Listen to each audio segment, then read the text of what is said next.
I mean, even when I got you your car, like. Well, yeah, but that was a graduation gift. But it could have been a bag. Yeah, but I needed a car. Exactly. So that's my point. I would rather buy you things that you need, as opposed to now. Of course, if you have every need met and you have this one goal of having a Kelly, I wouldn't get you it. But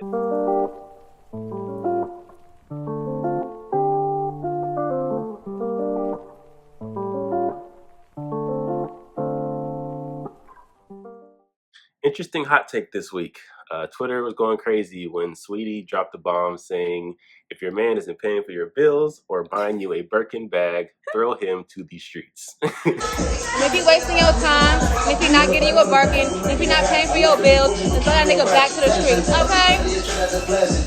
Yeah. How do you feel about that? Well, it was a very succinct message, but so. I still feel like it should be interpreted like within your means, within your tax bracket, because I think her overall point was just like, if you're with someone who can afford to take care of you in whatever lifestyle you live and he's choosing not to, throw him to the streets. Or even taking it further, like you should only choose someone who can provide for you, again, in whatever your lifestyle is, whether you're driving, whatever's the nicest car, a Ferrari or something, or you're driving a Honda Accord, like whatever your lifestyle is. I think that is like what her intent was, but people took the Birkin piece and just like ran with it. So what is the hype behind a Birkin bag? Obviously, I'm somewhat aware of the bag, but I don't know much about it. I know you're really into purses. Yeah. Looking at your closet, so go ahead and break down what a Birkin is. Not anybody can buy a Birkin. It's $4,000. I know.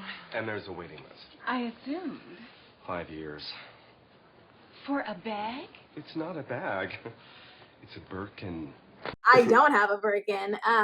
So I think that the biggest thing about the Birkin, and like I saw a lot of people just talking about it, and again, in a very uneducated way, not saying that we should all be educated on Birkins, but that's kind of like my thing I do on the side. You educate people on Birkins on the side?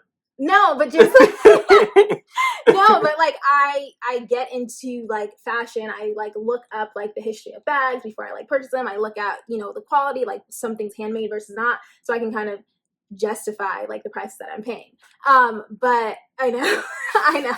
But the thing about the Birkin is, in the Hermes, the house of Hermes in general, which is like a French design house with like a flagship in Paris. The thing that sets them apart is that unlike, other very high-end brands like Louis Vuitton or Chanel or, YSL, Gucci, whatever, no matter how much money you have, you cannot just walk into an Hermes store and say, I would like a Birkin 25 in black Togo, with gold hardware. Like you can't do that. What they want you to do is to appreciate the house overall. And so they wanted that you see that you take an interest in their home goods line, their jewelry, their shoes. So like you kind of have to build an account with a particular sales associate. They're called SAs. And once you build that account, you are offered a Birkin, which is very interesting because again, you build up this account and you show that you have this like demonstrated interest in this brand or whatever, even though you secretly just want the Birkin or the Kelly or the Constance, which is like their top 3 bags. And then they say, you go in there and you say, okay, like I'm going to offer you a Birkin, Kelly, whatever. And you could say like, again, your description of what you want. And they might come back with a Birkin size 30, in purple with palladium hardware. And you're just like, this is not what I wanted. But you can quote unquote offend the brand by not taking that. And so literally you don't get to choose the bag you want. They're offering you a bag and you should be grateful. And then maybe the next time you come, you can get offered the bag of your choice. So it's a very, very selective process. And I saw some things about people saying, oh, the bags that Sweetie and Cardi B carry aren't even real. And that's literally not true. Well, I mean, I don't know them, but the thing is that the secondhand market for these bags has such a high demand.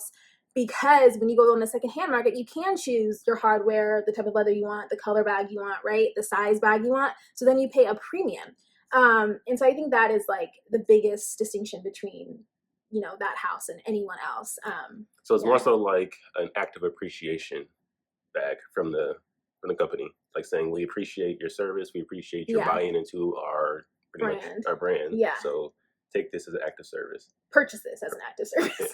Oh, so it's not even free. Oh, no. Okay. So yeah, they're just giving you the opportunity to purchase it to show their gratitude. And then you're like in this select club because, again, very few people have the money. Because truthfully speaking, and again, I don't mean to like come across it, it's like not a lot of money, but it's not a lot compared to the secondhand market. So if you were to go into, you know, a US store of an Hermes store and want like a 25 Birkin, which is like the smaller-ish size, right? And you got it in like the Togo leather or something, that's like $9,000, you know? So it's not, again, it's For not, a bag. yeah, but like it's not crazy if designer bags are your thing. Oh yeah. If you compare it to something like a Chanel Jumbo, which people walk around all the time with, because if you have $8,000, you can get it. But the fact that Hermes is up here and Chanel is like a long second, but it's like $1,000 price difference, that's what I'm trying to convey. Okay. Yeah. But on the secondhand market, that same bag, if you want it in pristine condition, will run you no less than $25,000. $25,000. Yeah. All right. So that's why people say, "Oh, it's such an expensive bag," because everyone, for the most part, is getting them secondhand. They're not getting offered. Or you can spend, you know, $25,000 on miscellaneous Hermes items that you may or may not want to get offered the bag, and then on top of that, you're going to pay the $9,000. So that's, see what I'm saying? It's an interesting business model. Yeah, and it works because like we're talking about it, and a lot of people who will never be able to even afford the $9,000 if they were offered it, or to, you know, pay the secondhand price, or to, you know, buy the miscellaneous items and then the bag, like, are talking about this. People who will never, you know, have the bag. So it also hurt the appreciating value. Well, yeah. So again, if you got the opportunity to be offered the bag for $9,000 and then you're able to flip it for $20,000 plus, yeah. Okay, so appreciates just based off supply and demand in the secondary market. So it's like Yeezys. Yes, but also the prices increase every year as well because they didn't start out at $9,000. So I know you like multiple purses and you have numerous purses. Do you want a Birkin bag? So I don't want to be like on record saying I don't want a Birkin bag. But my bag of choice from Hermes would be a Kelly. I think it's a much more like sophisticated, structured bag. It's like a lot more dressier. The Birkin has like a very relaxed frame, and I'm not like a chill person. I'm not a relaxed person. So I think that the Kelly fits my personality more. But I'm not willing to buy miscellaneous Hermes items to be offered, you know, a Kelly. So if I ever got one, it would be secondhand. And yeah, the things that I'm not saying I'm just saying, like, if I were to ever go down that route, it would probably be secondhand because the things I like from Hermes that I've purchased, like, you know, a couple sandals or like some of their costume jewelry, that's not going to cut it. They want you to buy their like fine jewelry, some of their like homeware, like really expensive things to like, you know, make it count. It's not going to be. Buy some socks and underwear. Yeah, no, that's not going to cut it. So yeah.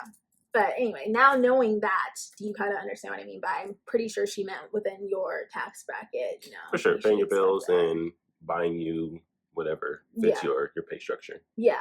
But I also feel like so obviously she got a lot of backlash because a lot of guys are just like, oh my goodness, like you shouldn't be that much of a gold digger or you shouldn't be looking for someone to finance their life. Mm-hmm. But as you said, on the male's perspective side, their expectations are on the women to look a certain way. So it definitely goes both ways. So I guess what I have a hard time grasping is whether you should expect luxury from your partner. Because I feel like luxury to a certain extent is excess, as we kind of just touched upon earlier.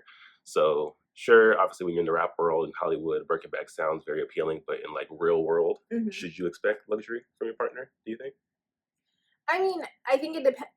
I'm not going to say you should expect it, but I think that it depends on who you are and like it's on your partner to know who you are type of thing. So like, even though I, you know, like fine jewelry, I like handbags and things like that, I don't expect you to buy it, but we do have conversations where it's like, I expect you to allow me to, if that makes sense. Not that like you're controlling, but just, you know, we have discretionary income. We kind of, you know, at the end of each month, we have whatever leftover money. You might spend it every month by putting it into your investment account right away. I might decide I'm going to save it in like a separate account until it accumulates to where I can buy something, you know, that's really expensive.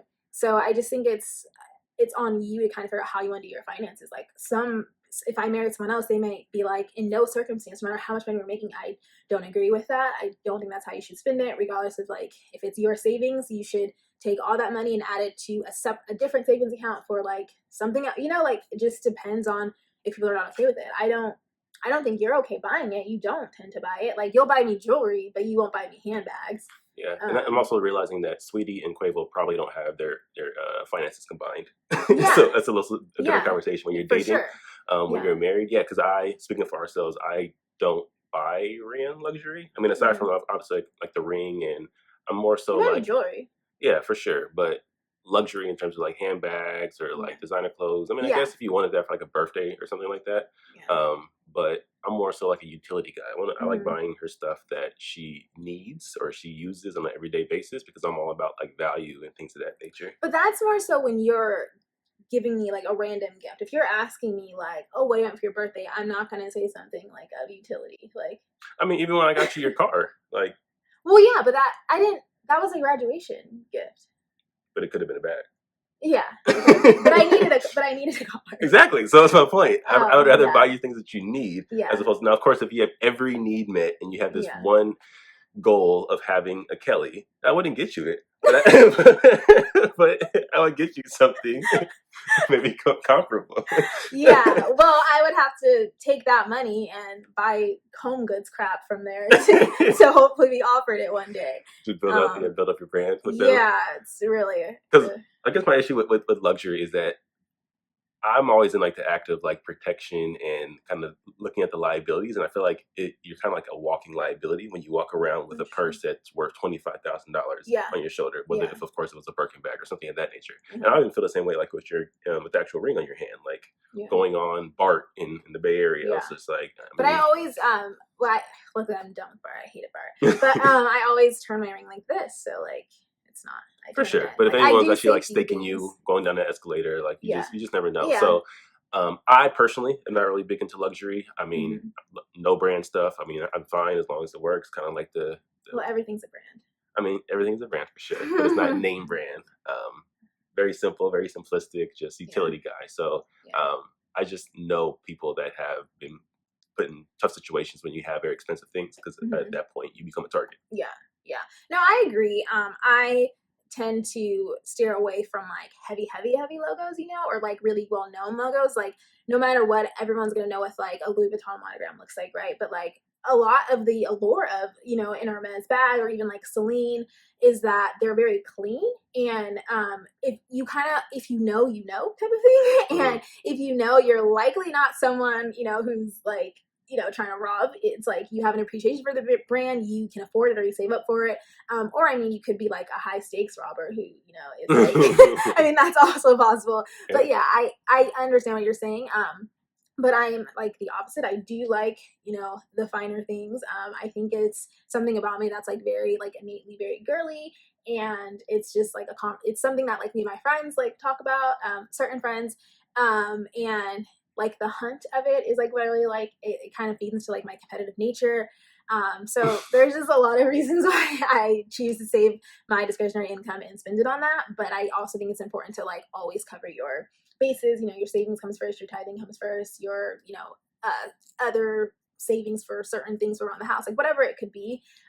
Make sure you have your bills paid. Like, I don't think people should extend themselves to buy luxury. Sure. It's kind of like a newer thing, for me, since our loans are paid off and that kind of stuff. Now it's like, oh, I have this like extra money to like play with. So it sounds like you're more so interested in luxury goods because they are harder to obtain, as opposed to actually liking the luxury good itself. Well, that makes me like it. Like, it makes me appreciate, like the craftsmanship, like a lot of the like hand stitching, so the types of leather. If TJ Maxx had a limited supply of, let's say, their name brand purse, TJ Maxx purses, would you be interested in that? Well, the craftsmanship wouldn't be the same. That's an assumption. No, it's not an assumption. That is an assumption. You're like comparing fine artisans in, Paris to if they got a new designer and there was a very limited supply, an exclusive release, TJ Maxx is only going to release 100 of these bags, and it's marked up from their other bags. Obviously not marked up to the point of like designer, but just let's say 20 to 10% higher than the current bag. And was it like an original design? Original design. I think it'd make a beautiful gift for my grandmother. I would get it. Oh wow! She loves TJ Maxx. Wow. Well, so why? I'm curious now. Why? This scenario is just very unrealistic, and there's no history behind the TJ Maxx brand for me to like have an appreciation for. So it's also the history and just the overall aroma that comes with having the brand. Aroma, sure. Yeah, I mean, there's a lot that goes into it. I'm just trying to narrow it down and kind of figure out. And it's also like, if you notice, like the bags that you purchase, I'm not like buying every trend that comes in. I don't have like an excess collection. I feel like I have very particular. I mean, it's excess the fact that I have even more than one. But I'm just saying, like, as far as like what I do have, I feel like it's very streamlined to like particular occasions, seasons, and like color. It's, you can kind of tell like there's no like random purple or green or red. Like, I'm not that kind of person. So it kind of fits my aesthetic, and it'll last for years and years to come. It's like, so also, since this is a money channel, like what fraction or at what point do you think it is comfortable or healthy for someone to buy luxury? I mean, and they mentioned before, like after you pay for like all your expenses. So you think that if you every single month you pay for your bills, your savings, and hit every goal, it's okay to buy luxury every so often? Yeah, like if you have enough discretionary income at the end of every single month to, you know, handle all of your bills and necessities, and your savings, then yeah, you can buy luxury every month if you want. Like, it just depends really on how much money you have. I don't think that anything should ever be put on a credit card. Of course, you know, you pay with the credit card, pay it off right away, but I don't think you should do that. Like, there's like Karma, there's these things now where online where I see when you check out, it'll say, oh, pay now or after pay, like you pay, oh, interest free in over a 6-month period. Like, I don't agree with any of that kind of thing. So that's just such an easy way to get into debt. Like, never live beyond your means, like for anything, but in particular luxury, because it's so unnecessary. So it should definitely be like just like a hobby, you know, side project, if you can afford it. And you have to be real with yourself about that. Yeah, I actually agree. If that brings you happiness, and again, everyone, if you're working and you work hard, by all means, you should celebrate and cherish yourself. Yeah. And I will say, like, this year I have indulged more than usual, but that's also because, like, generally I also will spend a good portion of my discretionary income on travel, and so we haven't been able to do that this year. That's kind of like my thing. It's like, okay, I'm working, but I have a trip on the books, I can like push through this, but I don't have that motivation. So instead I'll be like, oh, I'm like working really hard and I'm gonna get this back at the end of the month or whatever. So that's been like, yeah, swapping out Paris for bags. I mean, I'd much rather get my bags in Singapore, Paris, but you know, bags, anyway, nice. Okay, so let us know in the comments, like, what is your stance on this? If you're in a relationship where you're the person who indulges in luxury, or you know, you're, I guess, supporting someone who does, how do you feel about that? How do you guys manage that within your household, as far as like the payments go, you know, all that good stuff? Just let us know in the comments. And if you like these kind of episodes, if anyone's interested in my bag collection, wants me to do handbag reviews, I would love to be that girl on YouTube. She really would. Please let her know. So let me know. And I don't need to be in the video. No, you should. Oh, I have an idea. Let us know if you want LeVar to guess the price of my handbags. Ooh. That would be fun. So let us know in the comments if that's what you want. Okay, we love you guys.